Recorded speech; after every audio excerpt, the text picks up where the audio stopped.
안녕하세요, 여러분. 장충건 목사입니다. 저는 여러분 아시는 분 아시겠지만 예수 그리스도 중심으로 성경을 연구하고 있어요.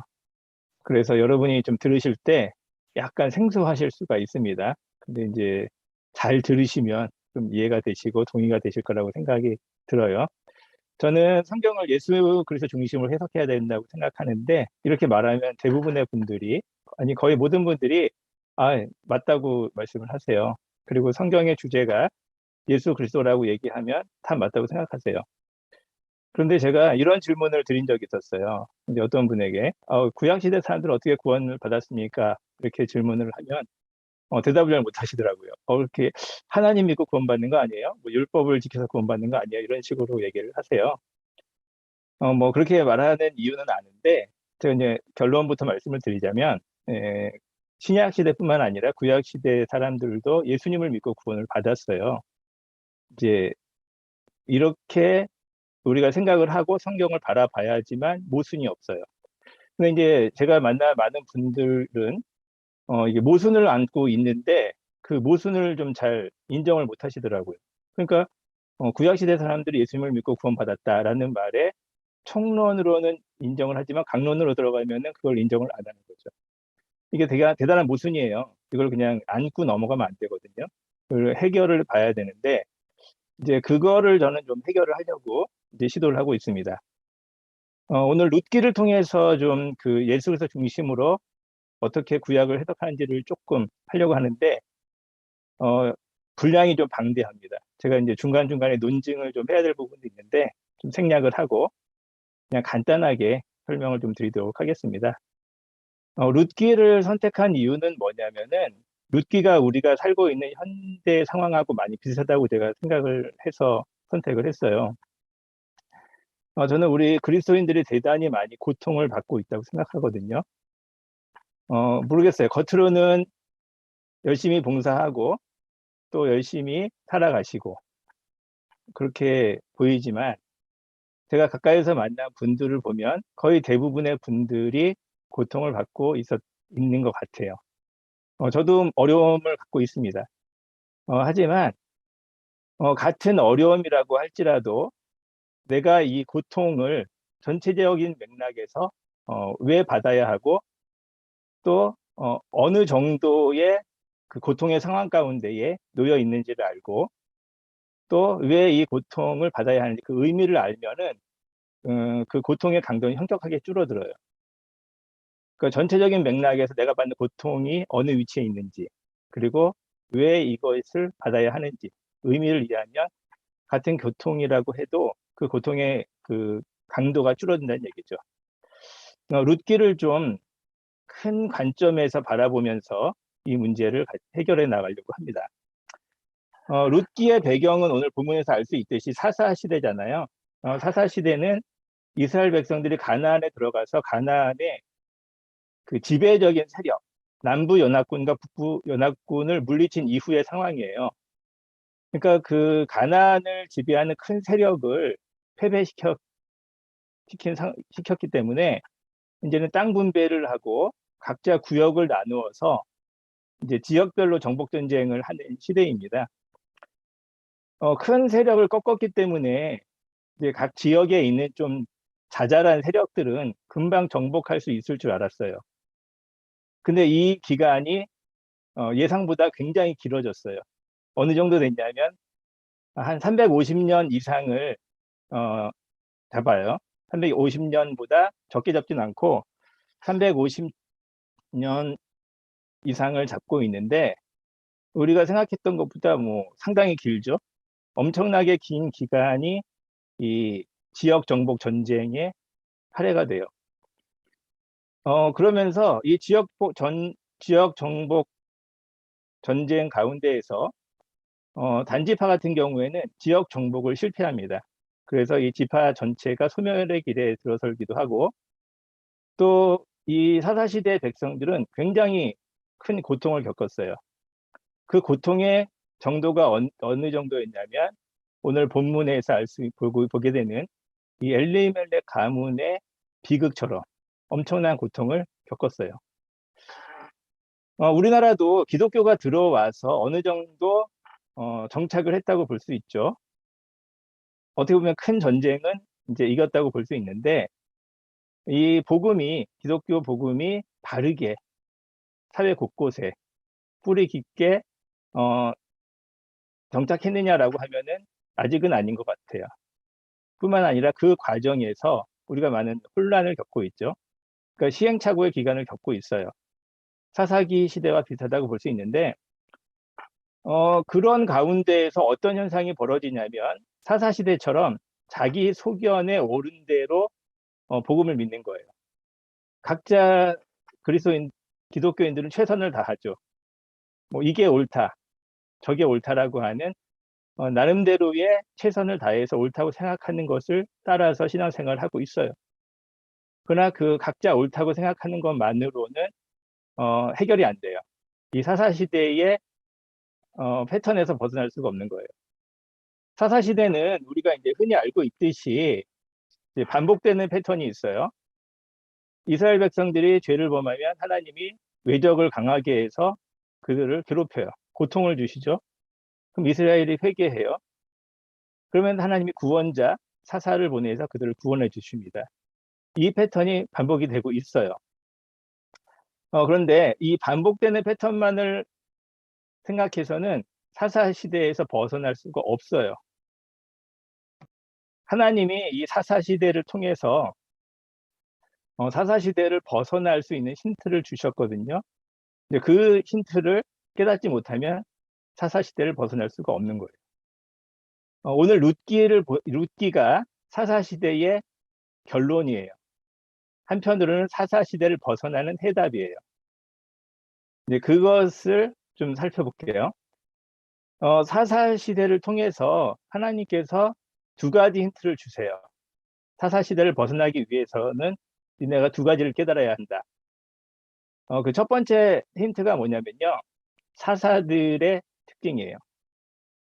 사사들의 특징이 뭐냐면 이 사사들이 마이너리티예요. 비주류라는 거예요. 제가 이제 이 마이너리티라는 말의 그 개념 설명을 좀 해야 되는데 길어지니까 생략할게요. 중간중간에 잠깐만 설명드릴게요. 어쨌든 주류가 아니에요. 사사 중에 첫 번째 사사가 온니엘인데 이 온니엘만 유다 집하고 갈렙의 이제 사위가 되는 사람인데 어떻게 생각하면은 그 당시 사람들이 생각하는 어떤 엘리트예요. 신앙의 엘리트는 온니엘이고 그 다음에 사사들부터는 다 뭔가 당시 사람들이 생각할 때 그 신앙의 엘리트가 아니에요. 뭔가 한 가지가 부족하거나 좀 출신이 비천하거나 아니면 조금 안 좋은 행동을 하거나 이런 흠결이 있어요. 뭐 얼추 대략적으로만 살펴봐도 에훗 같은 사람, 왼손잡이였습니다. 옛날에는 왼손잡이가 좀 차별받은 거 아시죠? 삼갈은 소모는 막대기를 무기로 사용했어요. 폼이 안 나요, 그러니까. 뭔가 멋있는 장군 같은 그런 이미지가 아니에요. 드보라는 여자였죠. 기드온은 소심하고 우유부단한 사람이에요. 뭔가 그 영웅 후골의 그런 모습은 아닙니다. 입다는 잘 알듯이 기생의 아들이었죠. 이런 식으로 뭔가 이 사람들이 그 당시 사람들이 생각했던 정통 엘리트의 모습이 아니에요. 뭔가 하나씩 아닌 것, 뭔가 부족하다. 이런 모습을 가지고 있어요. 두 번째는 뭐냐면은 사사들의 능력의 많고 적음이 사사 시대를 끝내지 못했다는 특징이 있어요. 그러니까 우리가 저는 뭐 게임을 안 합니다. 근데 이제 제가 어깨 너머로 얼핏 들으면 게임을 하다 보면은 그 끝판왕이 나오잖아요. 뭐 영화 보면 그런 것 같아요. 영화에서도 액션 영화에서 마지막에 최종 보스가 나오죠. 제일 강한 사람이 제일 나중에 나와요. 그래서 그 사람을 꺾으면 영화가 끝나고 뭐 게임도 그런 식으로 끝난다고 알고 있는데 뭐 주인공이 그 최종 보스보다 더 강해야지 끝나는 거죠.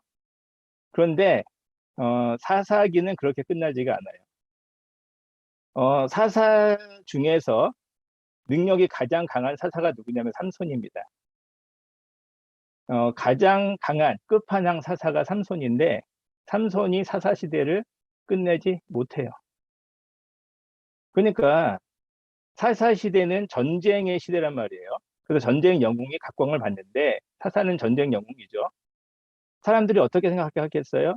왜 사사시대가 끝나지 않느냐? 더 큰 능력이 있는 사사가 나타나지 않아서 사사시대가 안 끝난다고 생각을 하지 않았겠어요? 그러니까 하나님 더 큰 능력을 가진 사사를 보내주세요 라고 기도했겠죠. 그래서 하나님이 더 큰 능력을 가진 사사를 보내주시고 최종적으로 끝판왕 사사 삼손을 보내셨어요. 그리고 그 당시에 가장 강한 이제 족속이 블레셋입니다. 블레셋이 왜 강했는지는 나중에 설명드리겠지만 이 사람들이 이제 그리스 아시죠? 좀 당시에는 선진국이에요. 그리스의 그 그리스계로 이제 추정이 되는데 되게 세련되고 선진적인 문명을 가진 사람들이었어요. 어쨌든 그 블레셋과 맞붙을 수 있도록 끝판왕 사사 삼손을 보내주셨지만 우리가 알듯이 사사 삼손이 그 자기 역할을 잘 못했죠. 자기가 왜 이렇게 큰 능력을 받았는지를 사실 몰랐어요. 그래서 이제 드릴라라는 여성과 연애를 하고 자아 실현을 하다가 갔습니다. 물론 마지막에 블레셋에 타격을 주긴 했지만 이제 그걸로는 좀 부족했습니다. 그래서 이제 삼손이 속했던 단지파가 결국은 이제 이주하고 소멸의 길에 접어들게 돼요. 그래서 능력을 많이 가진 사사가 나와서 사사 시대를 끝내지 못했어요. 그래서 사사들은 어느 정도 업적을 남겼지만 자기 욕망에 더 충실했어요. 자아 실현하다가 갔습니다. 자기가 속한 시대가 어떤 시대인지 역사적인 맥락에서 이해하지 못했고, 따라서 자기가 위치한 그 자신의 역할을 이해하지 못했어요. 사회 역사적으로 어떤 역할을 해야 되는지를 이해하지 못한 거죠. 그냥 난 능력 많어. 그러니까 이제 하나님 일도 좀 하면서 자아 실현하면서 살다 가면 되겠구나 이런 정도밖에 생각을 못했어요. 이 사사들을 너무 비판할 필요는 없습니다. 이거는 다 시행착오의 과정이에요. 우리가 이런 과정을 겪어야 돼요. 그러니까 어느 정도 잘못된 과정을 이제 거쳐야지 성장할 수 있는 거거든요. 그 이후에 깨닫느냐 깨닫지 못하느냐가 문제인 거지 실수나 실패는 그 자체로서 문제가 되는 건 아니에요. 어쨌든 이게 사사들의 모습이면서 그 시대 사사시대 사람들의 모습이면서 우리의 모습이에요. 그랬는데 이 과정이 굉장히 오래 지속되었고 그동안의 사사시대 이스라엘 백성들은 엄청난 고통을 겪었다. 그 고통이 극에 치달았어요. 극한에 치달았다는 게 바로 이 엘리멜렉 가문의 비극을 통해서 알 수 있는 거예요. 그런데 이 사사시대는 어떻게 끝나느냐? 굉장히 의외로 끝나요.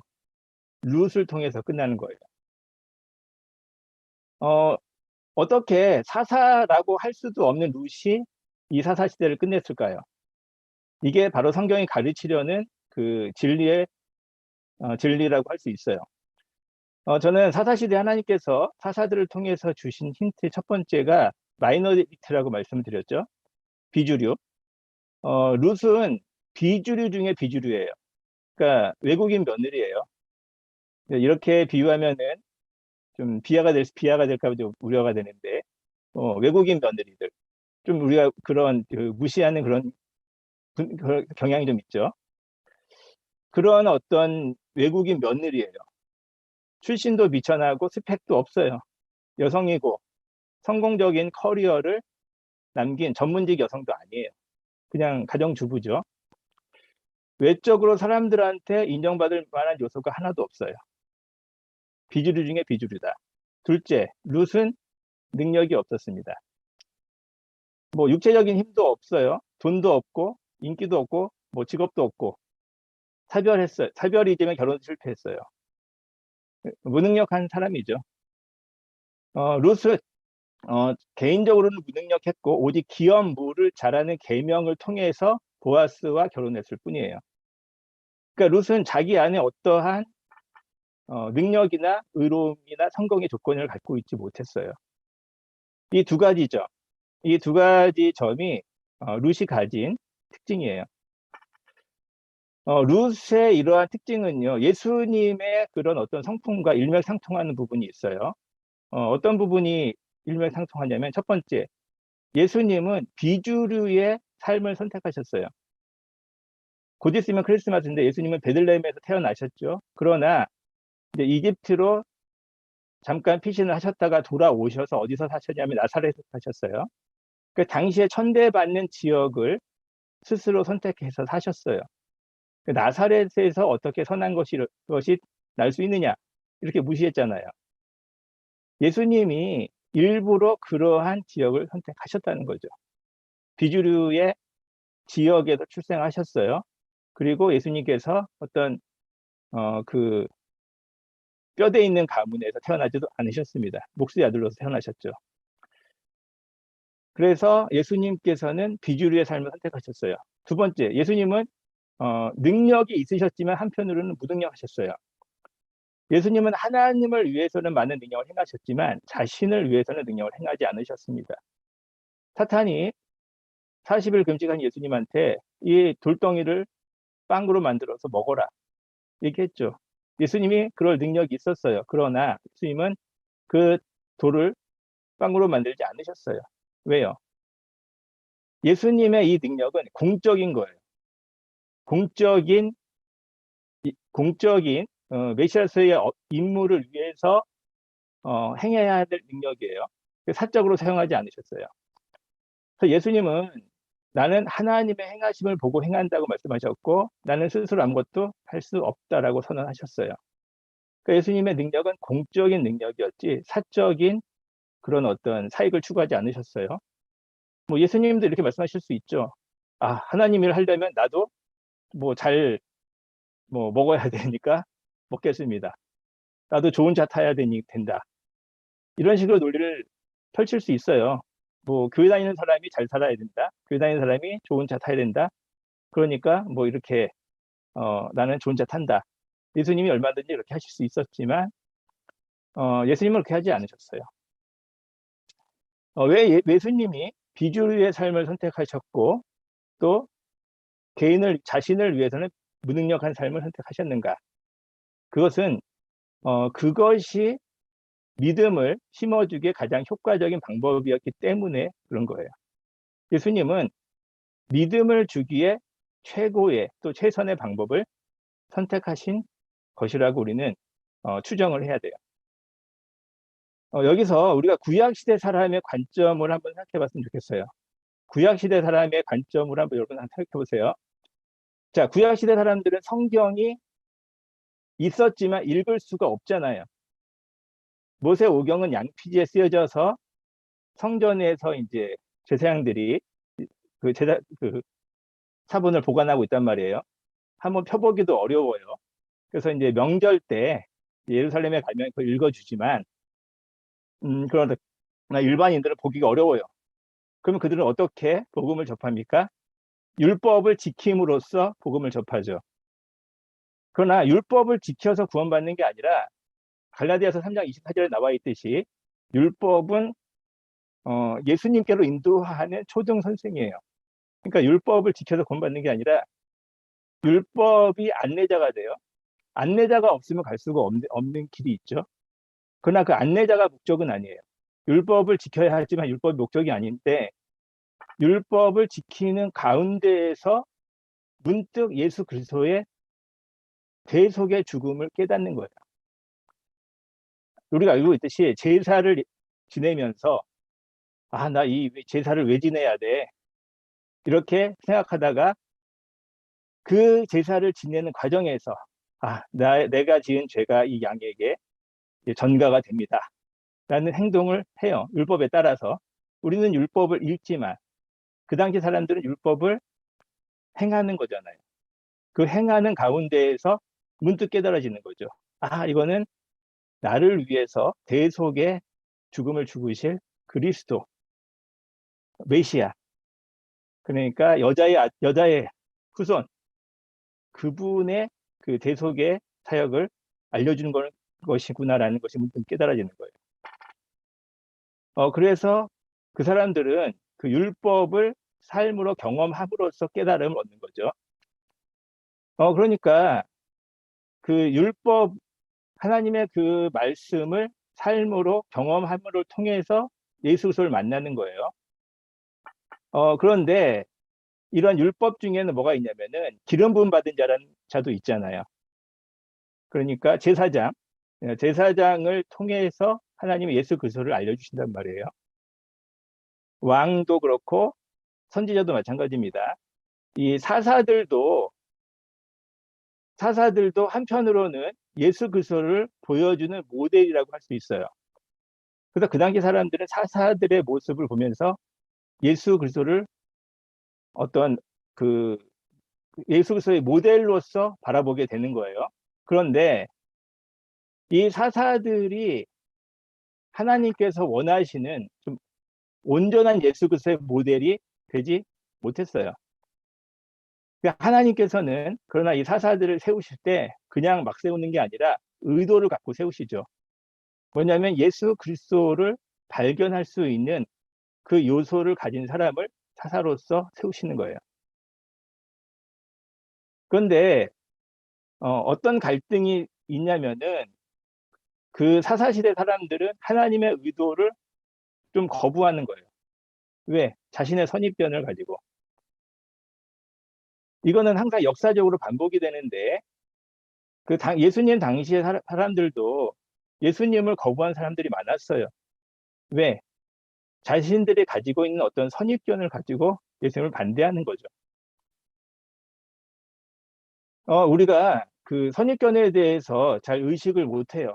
공기와 같기 때문에. 그러나 여러분이 좀 놀라실 수도 있지만 예수님 당대에 그 헤로드 왕 있죠? 헤로드 왕 예수님을 죽이려고 한 그런 왕이잖아요. 헤로드 왕을 메시아라고 생각하는 사람도 대단히 많았습니다. 역사적으로 보면 이 헤롯 대왕이 전쟁 영웅이에요. 그리고 이스라엘을 그 로마와 그 그리스의 그 알렉산더의 그 부하들이 세운 나라들이요. 네, 그 헬레니즘 왕국의 갈등 상황에서 자치권을 얻어냈어요. 그렇기 때문에 이 헤롯 대왕을 굉장히 높이고 이 사람이 메시아가 아니냐라고 생각하는 사람들도 있었어요. 우리가 역사를 바라볼 때 그 몇 년도에 무슨 일이 일어났다 이런 식으로 역사를 바라보면 안 되고 그 당시 사람들이 바라보았던 그 시각으로 역사를 바라보고 그 사람들의 시각과 일치시킬 때 그 역사의 의미를 알 수가 있어요. 우리의 선입견이라는 건 이렇게 무서워요. 그래서 우리가 끊임없이 내 자신 안에 있는 그 잘못된 편견과 선입견 또 내가 바라는 그런 의식들이 있거든요. 그것들을 걷어내지 않으면 진리를 보지 못합니다. 어쨌든 그 당시 사사시대 사람들이 바랬던 건 뭐냐면 자신들이 원했던 전쟁 영상이 있어요. 구원자 상. 그런 어떤 모습을 가진 사람이 나타나길 원했어요. 그러나 하나님이 볼 때는 그런 모습이 예수 그리스도의 모델이 될 수 없었던 거예요. 이거는 또 반복이 돼요. 나중에 사울 있죠, 사울. 사울이 인간적으로 볼 때는 더 영웅에 가까웠잖아요. 반복이 되는 겁니다, 항상. 그 다음에 두 번째, 능력. 그러니까 능력이 많으면 세상을 변화시킬 수 있을 거라는 생각이 사람들은 항상 가지고 있어요. 능력이 부족해서 이 사회를 변화시키지 못하지.